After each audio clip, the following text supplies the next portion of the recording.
नमस्कार दोस्तों। बड़े अजीब रंग हैं इस राजनीति के खेला के। लोगों को ठगने वाला फरेबी लोक नेता बन गया। इनके मुंह से विश्वास की बातें बेईमानी लगती हैं। झूठे नेताओं के बीच सच्चाई अनजानी लगती है। न जाने कितने झूठे किस्से हैं इन नेताओं के। करे कोई नेता ईमानदारी तो मेहरबानी लगती है। तो सब ये पंक्तियां हैं और इन पंक्तियों के साथ बात इसलिए शुरू कर रहा हूं क्योंकि आज हालात ऐसे ही हो गए। आपको याद होगा एक वक्त में नरेंद्र मोदी कहा करते थे, देश की ऐसी दुर्दशा कभी नहीं देखी। आत्महत्या करते किसान, रोजगार के लिए भटकता नौजवान, इज्जत बचाने के लिए परेशान मां और बहनें, महंगाई के मार से तड़प रहा भूखा बच्चा। कि कितनी महंगाई है, कितनी बेरोजगारी है, कैसे महिलाएं सुरक्षित नहीं हैं, बेटियां सुरक्षित नहीं हैं और क्या से क्या कहा करते थे। आज स्थिति क्या है? आज महंगाई की स्थिति ये है कि जो महंगाई दर है वो कंज्यूमर फूड प्राइस इंडेक्स में वो 7.62% है। यह हम नहीं कह रहे हैं, रिजर्व बैंक ऑफ इंडिया कह रहे हैं। तो महंगाई की मार की स्थिति है। रिजर्व बैंक ऑफ इंडिया ने 6% का रखा था कि महंगाई दर चलेगी, जो हालात हैं, और फिर भी वो 7% पर आ गई। और उसमें भी खाने पीने की यदि बात करें कंज्यूमर फूड की तो वो 7.62% पे आ गई। मसालों पे जो महंगाई है वो तकरीबन 15% है। सब्जियों पर जो महंगाई है वो 3.5% है। और फ्यूल जो तेल है, पेट्रोलियम है, दूसरी चीजें हैं, उन पर जो महंगाई दर है वो 11.25% है। और तो टोटल महंगाई दर की स्थिति है। और यदि फलों की बात करें तो उस पर भी ये 7.5% है। और जब यह स्थिति हो तो आप कहेंगे कि किस तरह की स्थितियां हैं और क्या है इनको लेकर के। राहुल गांधी ने इसको लेकर के बहुत अच्छा बताया अपने जो भारत जोड़ो यात्रा के दौरान। उन्होंने कहा कि सबसे ज्यादा बेरोजगारी जो है 45 सालों में कब है? इस समय नरेंद्र मोदी के शासनकाल। और सबसे ज्यादा बेरोजगारी कब है? नरेंद्र मोदी के शासनकाल। और सबसे ज्यादा देश नफरत से कब झुलस रहा है? नरेंद्र मोदी के शासनकाल। और सबसे ज्यादा आपसी भाईचारा टूटा है, एकता टूटी है कब? नरेंद्र मोदी के शासनकाल में। जात के नाम पे, धर्म के नाम पे, क्षेत्र के नाम पे, तमाम नामों पे जो है देश को के लोगों को आपस में बांटा जा रहा हो, तोड़ा जा रहा हो, तो उस स्थिति में भारत जोड़ो यात्रा की जरूरत होती है। और भारत जोड़ो यात्रा का मकसद भी यही है। यही बात राहुल गांधी ने कही। उन्होंने इसका मकसद बताते हुए कहा कि बेरोजगारी, महंगाई से लोगों को बचाने के लिए हम रोड पर निकले हैं, सड़क पर निकले हैं, पदयात्रा पर निकले हैं, अमन और शांति के लिए निकले हैं, नफरत के खिलाफ आवाज को बुलंद करने निकले हैं, नफरत के खिलाफ आम जन को, सबको जोड़ने निकले हैं। और जैसे जैसे उनकी यात्रा आगे बढ़ रही है, जो उनके साथ लोग लगातार जोड़ते जा रहे हैं। पहले दिन 30,000 थे, फिर 40,000 हुए, फिर 50,000 हुए, कल 60,000 थे। तो इस तरह से लोगों की संख्या बढ़ती जा रही। लोग जुड़ने के लिए परेशान हैं, जुड़ते हैं, लगातार वो होता है। बच्चे भी तिरंगा पकड़ के चल रहे हैं, महिलाएं भी चल रही हैं। और सारे जब चलते हैं तो सबको भविष्य की एक उम्मीद जागी हुई है राहुल गांधी में कि राहुल गांधी शायद उनके साथ कंधे से कंधा मिलकर के जब हम लड़ेंगे तो शायद हमें वास्तव में वो भारत मिलेगा जिस भारत की हम उम्मीद करते थे, जो भारत हम चाहते थे। और कांग्रेस पार्टी ही इकलौती वो पार्टी थी, आज विश्वास वापस आने लगा है कि जिसने एक समय में भारत को जोड़ा था। आज जो है तमाम सारे लोग उसके बाद जो आए हैं वो सिर्फ तोड़ करके राजनीति कर रहे हैं। कांग्रेस जोड़ के राजनीति करती थी, तो इसीलिए भारत जोड़ो यात्रा में लोग हिस्सा बटा रहे हैं। और यही नहीं, पदयात्रा के दौरान एक और चीज देखने को मिल रही है कि जो कहीं पर जो कांग्रेस के तमाम नेता चाहते हैं कि राहुल गांधी थोड़ा अल्पसंख्यकों से कम मिले, दूसरों से कम मिले, लेकिन राहुल गांधी कहीं देखते हैं तो बिल्कुल कहते हैं नहीं नहीं, आइए आइए। वो बिल्कुल दूरी नहीं बनाना चाहते हैं। वो कहते हैं कि जिसको जो कहना है कहे, कोई मेरी टी शर्ट पे सवाल उठाता है उठाए, मेरे जूते पे उठाता है उठाए, और जितना लोग सवाल उठा रहे हैं वो उतना ही वही चीज पहन रहे हैं, और उसके बाद में वो लगातार चल रहे हैं। और चलते वक्त वो चिंता नहीं करते हैं कि वो पादरी है, कि वो मुस्लिम मुल्ला है, कि वो कौन है, महिला है, बच्चे हैं, सब है, और सबके साथ वो चलते हैं और सबको जोड़ते हैं। यही राहुल गांधी की इस भारत जोड़ो यात्रा का एक बड़ा अच्छा सा जो रूप सामने आ रहा है वो आ रहा है। लेकिन वहीं दूसरी तरफ सवाल उठाने वाले भी खड़े हैं। अब इन दिनों केरल में है, तो केरल के जो मुख्यमंत्री हैं उन्होंने सवाल उठा दिया। उन्होंने कहा कि सीपीआई के नेता जो हैं वो सवाल उठा रहे हैं कि राहुल गांधी 19 दिन इसी क्षेत्र में पैदल यात्रा करेंगे, क्यों इस क्षेत्र में पैदल यात्रा कर रहे हैं, 450 किलोमीटर यहां क्यों चलेंगे। राहुल गांधी को चाहिए कि वो भाजपा शासित राज्यों में इतना चलें और बाकी जगह चलें, यहां क्या करें। इसको लेके सीपीआई एम ने भी ट्वीट किया और सवाल उठाया है। अब आप समझिए जो सीपीआईएम उनके साथ होती थी वो भी आज घबराई हुई। उसके अलावा जब कल वो रुकना था उन्हें जाकर के केरल में त्रिवेंद्रम में एग्रीकल्चर यूनिवर्सिटी में, तो वहां पर सीपीआई के छात्रों ने बवाल कर दिया। क्यों बवाल किया? क्योंकि कन्हैया कुमार जो सीपीआई में होते थे वो छोड़कर कांग्रेस में आ गए, तो कन्हैया कुमार से उनकी नाराजगी है, इस कारण राहुल गांधी का विरोध कर रहे। तो आप समझिए उनकी राहुल गांधी या कांग्रेस से लड़ाई नहीं, लेकिन उनको गुस्सा है कि हाँ कन्हैया कुमार क्यों हमें छोड़ के चले गए। तो साहब यदि केरल में होते तो शायद कन्हैया कुमार एक बार सोचते भी, लेकिन जब देश की बात आएगी तो कन्हैया कुमार को कांग्रेस के साथ खड़ा होना पड़ेगा। यही बात बिल्कुल जो है योगेंद्र यादव ने कही। योगेंद्र यादव ने कहा कि हम जो है भारत जोड़ने की जो बात करेगा, जो सारी चीजें करेगा, हम उसके साथ हैं। 2011 में उन्होंने कहा हमने आंदोलन भ्रष्टाचार के खिलाफ लड़ा था, लेकिन उसके बाद में परिणति क्या हुई, सत्ता गलत हाथों में आ गई, और गलत हाथों में आने के कारण जो है सारी चीजें खराब हो गई। इसलिए इस बार हम सब सोच समझ के चर्चा करने के बाद में आए हैं, और हम राहुल गांधी का साथ दे रहे हैं। इसलिए दे रहे हैं, कांग्रेस पार्टी का साथ दे रहे हैं, इसलिए दे रहे हैं, अपने झंडे के बूते दे रहे हैं। क्यों? क्योंकि हम देख रहे हैं कि राहुल गांधी जोड़ने निकले हैं। राहुल गांधी उन मुद्दों को उठा रहे हैं जिन मुद्दों की हम सदैव बात करते थे, तो हम इसलिए उनके साथ। तो इस तरह से इसके अलावा जो राहुल गांधी तमाम जगह पे कई बार नहीं जा पाते हैं, और नहीं जा पाते हैं तो उसको लेकर भी तमाम जगह पे सवाल उठने लगते हैं, और तमाम तरह से उनको वो किया जाता है। तो आप समझिए तिरुवनंतपुरम स्थित एनआईएमएस अस्पताल है, वहां के लोगों ने उन्हें निमंत्रित किया था, लेकिन जो है वो नहीं जा सके वहां पर। तो इसको लेकर के जो नाराजगी है वो नाराजगी है। तो भाई दूसरे के कार्यक्रम में हम क्यों जाएं, हम खुद बनाएंगे कार्यक्रम, आएंगे। तो वो स्थिति है। फिर इसके बाद में कांग्रेस पार्टी ने जो ट्वीट किया कि निक्कर जलती है, उस पर बवाल खड़ा हो गया, और उस पे लेकर के कि कांग्रेस को, कि कांग्रेस देश जला रही है और ये जला रही है। इसको लेके पादरी से राहुल गांधी ने जब तमिलनाडु में मुलाकात कर ली जार्ज पुनन्या से, तो उसके बाद में क्या हुआ कि उस पर उनके ऊपर तमाम सारी भारतीय जनता पार्टी हमलावर हो गई, और वो कहने लगी है मैं ये वो। तो ये स्थिति है। अब राहुल गांधी कौन सा जूता पहनते हैं, कौन सी टी शर्ट पहनते हैं, क्या करते हैं, इन सब चीजों को लेकर के। राहुल गांधी के कंटेनर को लेकर विवाद खड़ा हो गया कि अब इतने 60 कंटेनर चल रहे हैं, इन कंटेनर्स में ये है, तो उसमें कुछ में लोग 12 लोग रुक रहे हैं, कुछ में 6 लोगों के रुकने का है, और बड़े नेताओं के लिए जो है 2-2 लोगों के रुकने का है, और राहुल गांधी के लिए अकेला कंटेनर। उनको कौन बताए कि राहुल गांधी के साथ में उनकी सुरक्षा के भी लोगों को वहां पर रुकना है और उनके वो करना है। तो साहब उसको लेकर के उसे आलीशान बता रहे हैं और सब कुछ बता रहे हैं, जबकि राहुल गांधी सामान्य से कंटेनर में हो, उसमें सामान्य सी सुविधाएं। तो ये स्थिति है।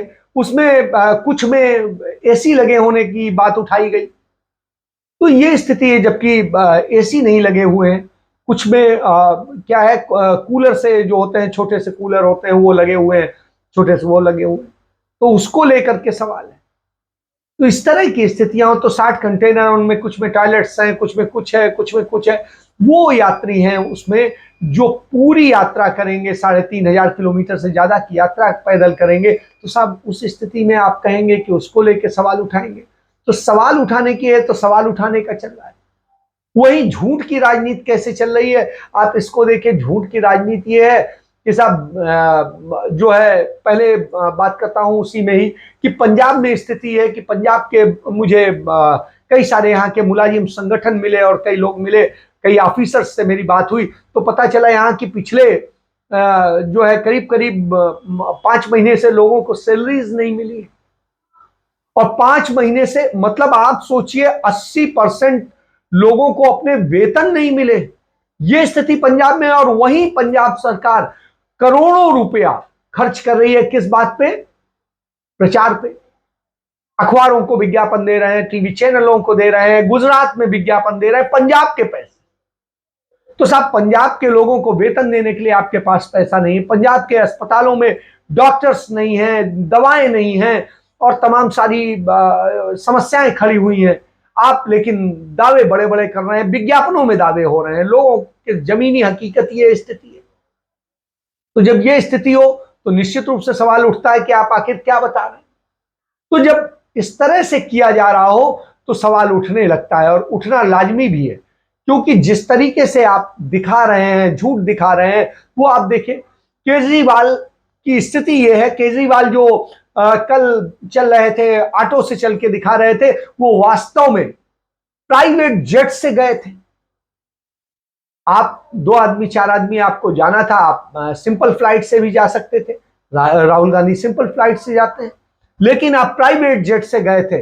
और प्राइवेट जेट का आप सोचिए कितना बड़ा खर्चा आप वो कर रहे हैं। और उसके बाद में वहां पर जाकर के आप दिखा क्या रहे हैं कि साहब आप जो है ऑटो पे चल रहे हैं, ऑटो वाले के घर पे जाके आप खाना खा रहे हैं। अहमदाबाद में किसी भी ऑटो वाले को आप ड्रेस में नहीं देखेंगे, लेकिन उनके साथ जो ऑटो वाला है वो ड्रेस पहन के अपने घर में खाना खा रहा है, घर में भी वो ड्रेस पहन के खाना खा रहा है। आप ये समझ लीजिए।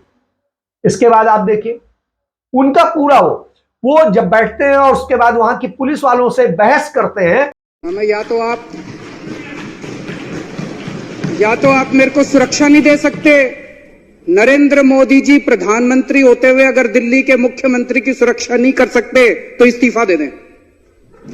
हमें नहीं चाहिए आपकी सिक्योरिटी, आप ले जाइए अपनी सिक्योरिटी। हमें नहीं चाहिए, जबरदस्ती कर रहे हैं आप। आपने ऐसे कैद करके रखा हुआ है हमें। सर आपने हमें कैद कर वीआईपी सिक्योरिटी के लिए सर कम्युनिकेट हुआ है स्टेट गवर्नमेंट को। पर मेरे को नहीं चाहिए आपकी सिक्योरिटी। सर आप जबरदस्ती दे रहे हैं सिक्योरिटी। मुझे नहीं चाहिए आपकी सिक्योरिटी। कि नहीं मैं तो जाऊंगा, मैं तो प्रोटोकॉल कुछ नहीं है, सिक्योरिटी कुछ नहीं है, ये नहीं है।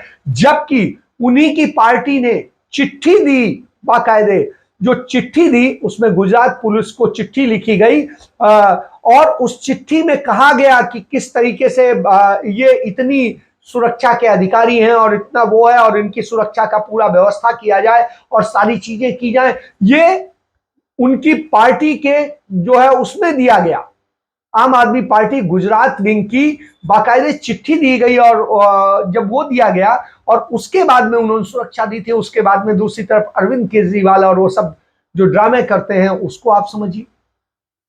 और सुरक्षा की जब बात होती है तो आप एक और चीज जान लीजिए कि केजरीवाल 2 जेट प्लस सिक्योरिटी ले रहे हैं। राहुल गांधी जैसा जिसका पूरा परिवार इस देश के लिए सेक्रीफाइस करने वाला परिवार था और सबसे ज्यादा सिक्योरिटी थ्रेट है, उनके पास में एक सिक्योरिटी की व्यवस्था है, एक क्लास। और Arvind Kejriwal jet plus security लेके घूम रहे हैं, दिल्ली केंद्र सरकार की भी और उसके बाद में पंजाब सरकार की, और इसके बाद पंजाब सरकार की गाड़ियां भी वो इस्तेमाल कर रहे हैं। केजरीवाल ने 1.5 करोड़ रुपए जो है खर्च करके गाड़ी ली है अपने लिए सुरक्षित वाली। पंजाब सरकार से 2 करोड़ रुपए की लैंड क्रूजर ली है उन्होंने। अरविंद एडवर्टाइजमेंट पार्टी के ऊपर थी या अरविंद एंड एक्टर्स पार्टी? आम आदमी पार्टी विज्ञापन के माध्यम से अपने झूठे प्रचार जो कर रहे देश भर में, उसके कुछ उदाहरण मैं आपके सामने पेश करना चाहूंगा। एक तो अभी 2 महीने के अंदर पंजाब सरकार ने 36 करोड़ के एडवर्टाइजमेंट दिए हैं गुजरात के न्यूज़पेपर और टीवी चैनल्स को। 36 करोड़। और पंजाब में जो तनख्वाह देने के लिए इनके पास पैसे नहीं है। दिल्ली में इन्होंने पिछले साल 500 करोड़ खर्च किए थे एडवर्टाइजमेंट में। सिर्फ एक फेक मॉडल प्रचार करने के लिए, दिल्ली मॉडल। और दिल्ली मॉडल क्या है? No new college, no new flyover, कोई भी फ्लाईओवर नहीं है, कोई कॉलेज नहीं है, कोई नया हॉस्पिटल नहीं बनाया शीला दीक्षित जी के बाद। भ्रष्टाचार में देख लीजिए, ये चरम सीमा पर है। पहले हर एक 750 ml के शराब के बोतल पर दिल्ली में 223 रुपये सरकार को जो है टैक्स मिलते थे। अरविंद केजरीवाल जी ने उसको 2 रुपये कर दिए। 220 रुपये उन्होंने मुनाफा पहुंचा दिए निजी प्राइवेट कंपनी शराब के कंपनीज को, और बोलते कि भ्रष्टाचारी नहीं है। कट्टर भ्रष्टाचार है, कट्टर ईमानदार नहीं है। 20 करोड़ अपने घर के रेनोवेशन में खर्च किए, 2 करोड़ की गाड़ी में बैठते हैं, 45 लाख का जो है प्लेन में चढ़ करके जाते हैं, गुजरात 5 स्टार होटल के प्रेसिडेंशियल स्वीट में रहते हैं, फिर ऑटो वाले से बात करना चाहते हैं। यह है दिल्ली मॉडल। जितना जल्दी आप समझोगे। तो ये स्थिति है उनकी सुरक्षा में। पंजाब और केंद्र सरकार दोनों की बराबर बराबर लगी हुई है, तो इतनी बड़ी सुरक्षा ले रखी है और उसके बाद में ड्रामा बताते हैं। गाड़ियां ले रखी है, पंजाब सरकार से भी ले रखी है। तो ये स्थिति है। इसके बाद आप देखें, झूठ की राजनीति की स्थिति ये है उनकी कि कहीं पर भी कुछ भी बोलेंगे, और लेकिन वो वही है ना, दिल्ली स्कूल ऑफ ड्रामा कहिए या नेशनल स्कूल ऑफ ड्रामा कहिए। तो जो है Arvind Kejriwal national school of drama या दिल्ली स्कूल ऑफ ड्रामा है। बेसिकली झूठ बोलना उनकी आदत में शुमार है, और यही नतीजा है कि वो जब क्या कहते हैं प्राइवेट जेट से यात्रा करते हैं और वहां उतरने के बाद में स्टंट करते हैं कि हम तो ऑटो में बैठ के जा रहे हैं और साथ में लैंड क्रूजर और दूसरी गाड़ियां चल रही होती, और उसके बाद वहां पहुंच करके, भाई यदि आप ऐसा होता कि बगैर कुछ बताए वहां पहुंचे होते और उससे आप चढ़ के आप गए होते और वहां तक पहुंचे होते, बिल्कुल लगता जी नहीं। गाड़ियां आपके साथ चल रही, उतना पेट्रोल डीजल सब कुछ वो खर्च हो रहा है, और इधर आप दिखा रहे हैं कि नहीं आप तो ऑटो से चल रहे। भाई आपके साथ साथ गाड़ी खाली चल रही है, और उसके बाद में वहां पहुंचने के बाद में आप एक ड्रामा करते हैं कि हाँ साहब ड्रेस के साथ में वो करता है। तो ये स्थिति, आप अपने यहां लोगों को सैलरी नहीं दे पा रहे हैं लेकिन दूसरों को ये बता रहे हैं। तो इस स्थिति में, और विज्ञापन पे जिस तरह आप खर्च कर रहे हैं, वो खर्च देख करके लगता है कि ये सामान्य सा व्यक्ति। आप देखिए ना, मैं आपको पहले भी बता चुका हूं, छात्रवृत्ति ऋण योजना इन्होंने एक लॉन्च करी और उसके प्रचार पर 19 करोड़ रुपए खर्च किए, और दिया कितने लोगों को? 2 स्टूडेंट्स को उन्होंने ये ऋण दिया, और ये जो कर्ज 2 स्टूडेंट्स को दिया वो 10-10 लाख का, 20 लाख का टोटल कर्ज, और प्रचार पे 19 करोड़। इसी तरीके से पराली जलाने का मामला था, पराली जलाने के प्रबंधन के मामले में इन्होंने जो टोटल खर्च किए, वैसे तो 5 लाख रुपए खर्च किए, लेकिन ये टोटल पूरा सब जोड़ लेंगे इंफ्रास्ट्रक्चर और सब कुछ, तो 38 लाख रुपए खर्च हुए, और इसके प्रचार पर 23 करोड़ रुपया खर्च किया। ये उदाहरण है। चंद दिनों में पंजाब सरकार ने करीब 50 करोड़ रुपया खर्च किया है प्रचार पर, और वो कहां, पूरे देश भर के अखबारों में और दूसरे उसमें, और सबसे ज्यादा जिसमें इन्होंने 38 करोड़ तो सिर्फ गुजरात के अखबारों और उन पर खर्च कर दिया। तो ये स्थिति है। इसके बाद आप देखिए, इसके बाद में वहां जाकर के क्या बोलते हैं, कितना बड़ा झूठा व्यक्ति है। इसका उदाहरण यह है कि वहां जाकर के बोलते हैं कि भारतीय जनता पार्टी सोनिया गांधी को प्रधानमंत्री बनाना चाहती है बैकडोर से, इसलिए वो हमको हमारा विरोध कर रही है, हमारा वो कर रही है। अब भारतीय जनता पार्टी सोनिया गांधी को बनाएगी, और सोनिया गांधी जिनको 2 बार मौका मिला प्रधानमंत्री पद अपने बूते पाने का, उन्होंने रिजेक्ट किया। तो जो खुद पद छोड़ने वाले लोग हों और ये करने वाले लोग हों, तो ऐसे झूठे लोगों को आप क्या कहेंगे? तो ये झूठ की जो राजनीति है, ये देखिए। वहीं जिस तरीके से दूसरी तरफ भारतीय जनता पार्टी की है स्मृति ईरानी, उनके झूठ को हम सब देख ही रहे हैं कि वो किस तरीके से सिली तरह का वो जो बोलती है, उनका सिली करके वो है ना रेस्टोरेंट गोवा में, तो उसी तरीके से कि वो सिली वाला वही काम करती हैं और झूठ बोलती हैं, और लगातार झूठ बोलती है, चाहे जिस बात पे हो, जिस मुद्दे पे हो। उनकी राजनीति, उनके भाषण सिर्फ झूठ पे डिपेंड होते हैं। तो जब झूठ बोलने का पूरा धंधा चल रहा हो, तो इस स्थिति में राहुल, लेकिन दूसरी तरफ राहुल गांधी सच के साथ चल रहे हैं। वो जब चल रहे हैं तो नतीजा ये होता है कि लोग उनके साथ जुड़ते हैं, लोग सच के साथ खड़ा होना चाहते हैं, लोग उनके साथ जुड़ना चाहते हैं और लगातार उनके पास आना चाहते हैं। तमाम डिफरेंट वर्ग के लोग आ रहे हैं। आप सोचिए, उनके पास दिव्यांग लोग मिलने आए और उन्होंने अपनी समस्याएं बताई, और वो क्या, राहुल गांधी ने उनके साथ में चर्चा करी और चर्चा के बाद में ये हुआ कि दिव्यांगों के साथ में किस तरीके दिव्यांगों के जो सामान होते हैं, नरेंद्र मोदी ने तो कह दिया दिव्यांग शब्द दे दिया विकलांग से, बहुत अच्छी बात करी। लेकिन दूसरी तरफ उनके जो अपने, चाहे वो बैसाखी हो या दूसरे सामान हो जिनके जरिए उनका जीवन चलता है, उस पर भारी टैक्स लगा दिया। तो जब उस पर इतना ज्यादा टैक्स लगा दे रहे हैं, जीएसटी लगा दे रहे हैं, चाहे व्हील चेयर हो, चाहे वॉकिंग फ्रेम हो, साइकिल हो, बेल पेपर हो, बेल टाइपराइटर हो और ब्रेल घड़ियां हो, इन सब पर टैक्स लगा दिया, जीएसटी लगा दिया। और वहीं जो उनके उपकरण हैं उनमें कुछ पे 12%, कुछ पे 18%, कुछ पे 5% टैक्स लगा दिया है। तो यह स्थिति हो तब आप बताइए। एक तरफ शिक्षा की बात होती, तो जब शिक्षा की बात होती तो आप देखिए अभी हाल ही में इलाहाबाद यूनिवर्सिटी में 400% फीस बढ़ा दी है, 400%। आईआईटी की फीस मैं पहले ही बता चुका हूं कि किस तरीके से बढ़ा दी गई है। अरविंद केजरीवाल कहते थे कि वो जब पढ़ते थे तो 60 रुपया 90 रुपया फीस देनी पड़ती थी, और अब जो स्थिति क्या है, आज 15 लाख रुपया फीस देनी पड़ती है आईआईटी। तो आप कल ही रिजल्ट आया है जेईई का, तो आप समझिए इस रिजल्ट के बाद में क्या करेगा, इतना पैसा कहां से लाएगा। तो एक तरफ विज्ञापनों के जरिए, सबके जरिए खेल किया जा रहा है। आप देखिए शीला दीक्षित दिल्ली की वो होती थी, सीएम होती थी, और उनके समय में जो प्रचार का बजट था वो सिर्फ 11 करोड़ था। आज अरविंद केजरीवाल के समय में कितना हर साल का बजट है, 490 करोड़, यानी 500 करोड़ के करीब। ये तो सिर्फ सिंपल उसका बजट है, और उसके अलावा जो योजनाओं का बजट है वो सब अलग, वो मिला के इनका करीब 800 करोड़ रुपया हर साल ये खर्च कर रहे हैं। इसी तरीके से उनके उत्तराधिकारी जो आए हैं पंजाब में, वो कर रहे हैं। अब पंजाब में देखिए ना आप कि जो 6 महीने से, करीबन 5 महीने पूरे हो गए, 5 महीने से लोगों को सैलरी नहीं मिल पा रही है। सैलरी के लिए लोग परेशान हैं।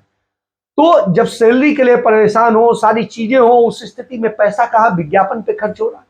तो ये स्थिति है। स्कूलों की स्थिति ये है कि शीला दीक्षित के समय में 90% सरकारी स्कूलों का जो रेट था, रिजल्ट रेट, वो 81% पे आ गया है अरविंद केजरीवाल के समय में। 90% था, अब 81% पे आ गया। और उसके बाद में झूठा मॉडल दिखाया जाता है कि साहब क्या है। तो ये 12वीं के रिजल्ट की स्थिति है। तो ये कांग्रेस शासन में होता था, वो झूठे प्रचार नहीं करते थे, उसके लिए पैसा नहीं खर्च करते थे, वो काम पर खर्च करते थे, यहां प्रचार।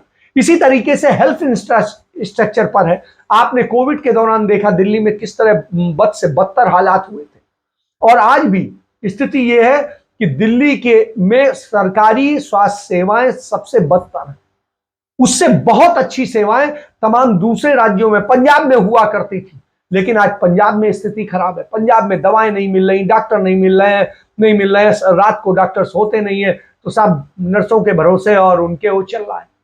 कहा जाता है, पूछा जाता है, तो मेडिकल कॉलेजेस में ये स्थिति है, छोटे अस्पतालों की बात छोड़। तो इस तरह की जब हालत हो, तो झूठ की पूरी राजनीति चल रही हो, तो एक बार सोचना पड़ता है कि आप क्या कर रहे हैं और कैसे। तो ये स्थिति है। और जब ये स्थिति हो तो आप एक बार चिंतन करिए कि किन लोगों के लिए आप खड़े हो गए। यही बात कही योगेंद्र यादव ने कि हम गलत लोगों के लिए खड़े हो गए थे, जो 2013 और 14 में जो सत्ता बदली, पहले दिल्ली सरकार की और फिर उसके बाद में केंद्र की, वो गलत लोग आ गए। गलत लोग उस पूरे अभियान का फायदा उठा ले गए और उन्होंने ही देश की बर्बादी की हालत में धकेल दिया है। यही वजह है आज हमें उस कांग्रेस के साथ खड़ा होना पड़ रहा है, हम जिसका कभी विरोध किया करते थे, क्योंकि देश जोड़ने का काम सचमुच कांग्रेस कर रही है। हमारा तब गलत चयन हो गया था, अब हम सच पहचान चुके हैं, क्योंकि 8 सालों में 10 सालों में हमने सब सच को देख लिया है। तो अब आप कब देखेंगे, यह आप सोचिए। इसके साथ चर्चा समाप्त करता हूं। जय हिंद, जय भारत, वंदे मातरम।